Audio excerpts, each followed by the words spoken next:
А что случилось? А случилось то, что я, получается, 4 года назад познакомилась с человеком. И как бы все нормально начиналось, он был тоже как бы старше меня, все хорошо. А потом начал Гены.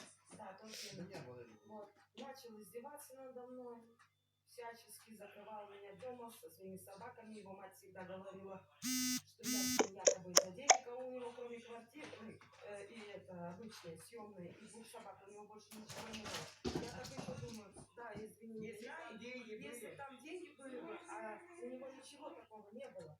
Вот. Ну и получается то, что я, значит, нормально, думаю, все нормально будет, а потом он начинает меня закрывать, запрещать мне на работу уходить, ну, начал меня и постоянно начал меня лупить. И до такой степени дошло, что он нас и с детьми выгнал, я детей забирала сюда, он нас с детьми выгоняет, у меня ребенок целый год потерял из-за этого человека.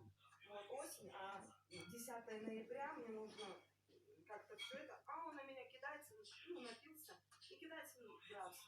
И ребенок у меня сидит, он пытается за меня заступиться, я говорю, дети, говорю,